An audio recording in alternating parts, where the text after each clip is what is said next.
What the fuck is up, everyone? Prison Meddler here. As you may know, doing an album review. Yes, no audio only this time. And it's going to be on Linkin Park's new album from Zero, which was released today. And as you may know, this is the band's first album in 7.5 years. So, as you know, first album without Chester as he died 2 months after their last album was released from suicide, and the first album without Brad Dolson as a drummer since he left the band. So, yeah.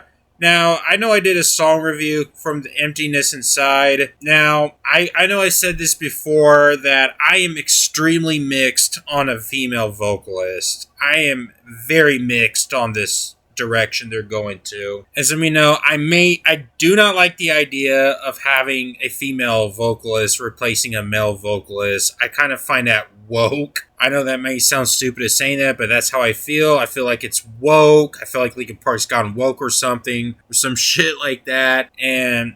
But then I kind of thought it was like a mockery to Chester's legacy. I mean, it's either find a vocalist that sounds a lot like Chester, or break the band up, or the band is over, or some shit like that. So, but as far as the music turns out, by separating the shit from the previous discography, I'll say this: it's alright, okay? The album itself, the music itself from the album, it's fine, okay?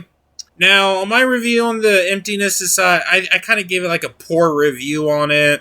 I'll admit, I kind of overreacted a bit. I just hate the idea. I just don't like this idea with a female vocalist. Plus, it just doesn't sound the same without Chester, to tell you the truth. But as you may know, because I grew up with Linkin Park. This sounds nothing like Linkin Park. It sounds like a complete different band. It sounds like Hellstorm tries to write a rap album. That's what this new album sounds like. So, basically, the album did bring back the heavier roots. Just kind of like what they did with their album before their shitty pop album, The Hunting Party. It kind of sounds a bit like The Hunting Party a bit, and I have to say, The Hunting Party did pretty age well for me. I was kind of, okay, when I listened to that album back in 2014, I was really mixed on it, but later on, the album really did grow into me a lot. It really did age well for me. So, but as with this album, I don't know. I mean, I'm really mixed on their new album. I mean, I just keep you minded. I listened to this out. I listened to it about. I heard this album about 3 times now, and I'm just really mixed about it. It's kind of like the same way I feel about the recent Static X albums. With Wayne Static not being there. I mean, unlike their new album, the recent Static X albums are just remix of unreleased materials and such. And it's kind of the same way I feel about Pantera's reunion without Dimebag Darrell and Vinnie Paul. This is how I feel about this without Chester Bennington. And it kind of worked on some cases with their new album. And this album kind of shows that it's just not the same without Chester, as you may know. Like, I'll say this. I have nothing against the new vocalist, Emily Armstrong. I have nothing against her. I just don't think she fits in that band at all. Yeah, she's a good singer, but she doesn't fit with this band. I'm sorry. She just does. She doesn't fit with them. I mean, am I gonna say, is Linkin Park's new album their worst album to date? Spoiler alert. No, it's not. This album is 10 times better than One More Shit I Have to Take. And not only I'm not saying it's their worst album, I don't think it's a bad album either. I just think this album is just very mid.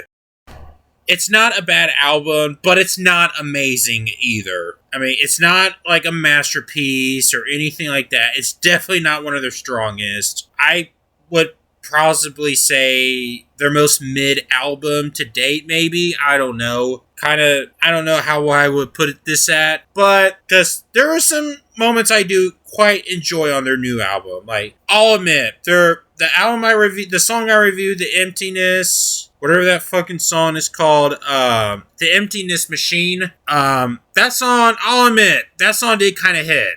Same with the Heavy is the Crown song. I kind of dig that song. It kind of reminds me of Faint a little. As well as Casualty, and I find Two-Face a bit catchy too. I'll admit.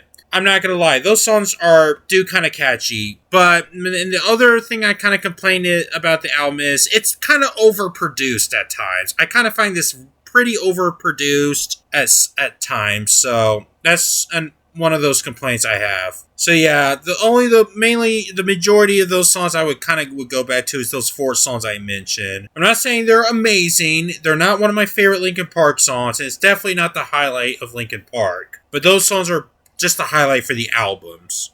That's how I would say this. I'm going to give this album a 2.5 out of 5. I definitely don't think this album is as bad as I expect it to be. But it's not great, as I don't expect it to be.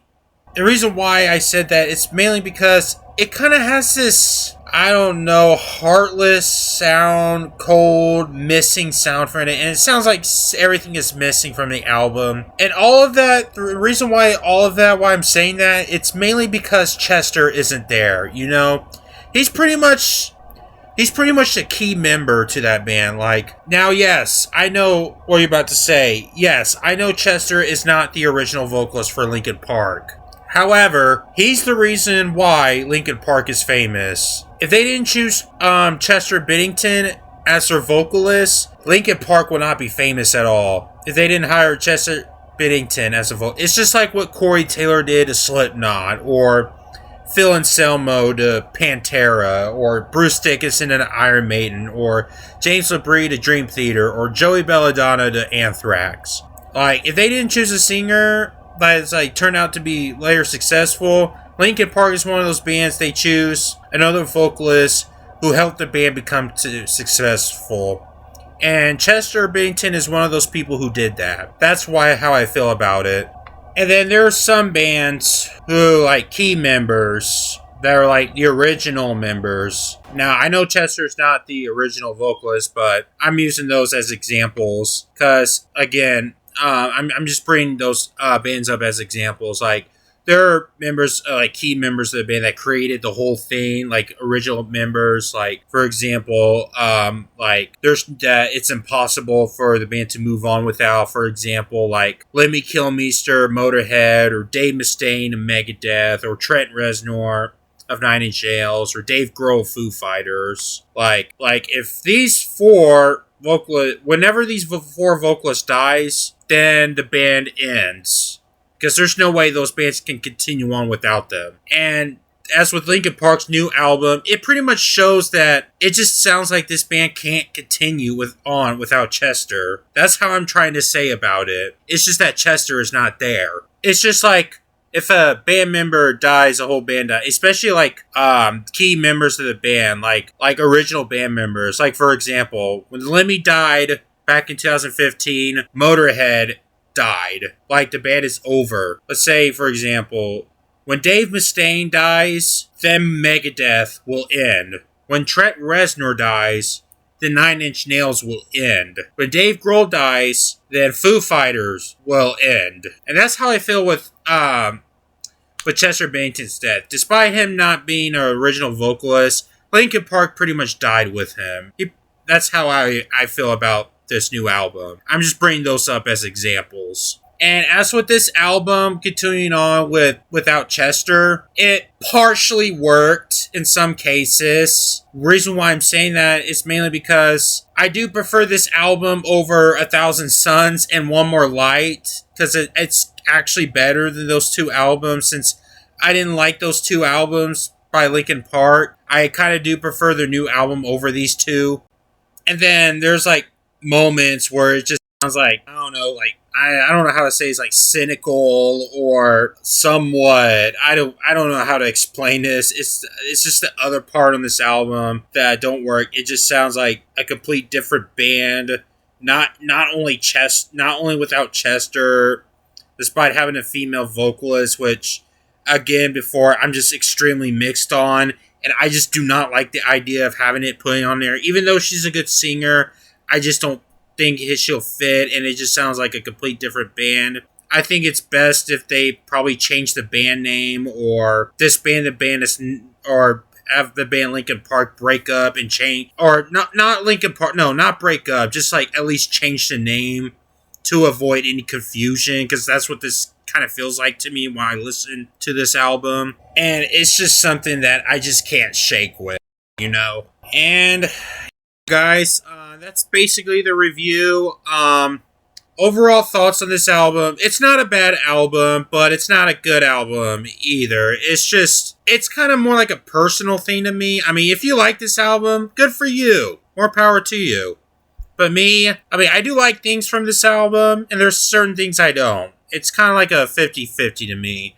Like, I'm just really critical on the female vocalist replacing the male vocalist. I'm just not a fan of that idea or something like that. And it's just something that really shook me or something like that. But it's just more of a me thing. And it's just something that I just don't like. Again, I'm not saying female vocalists are bad or anything like that. No, there's a lot of female vocalists I do like. But with this one, a female vocalist replacing a male singer on a band, it just doesn't add up to me. And it just doesn't. I just never heard of a band that had to have a female vocalist replace a male vocalist. That's just me.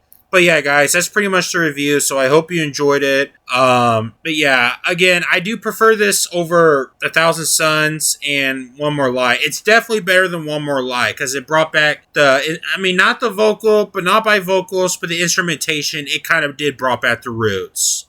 But yeah, guys, that's pretty much the review. Hope you enjoyed it. So until next time, I'm going to go ahead and get the fuck out of here, so I'm out.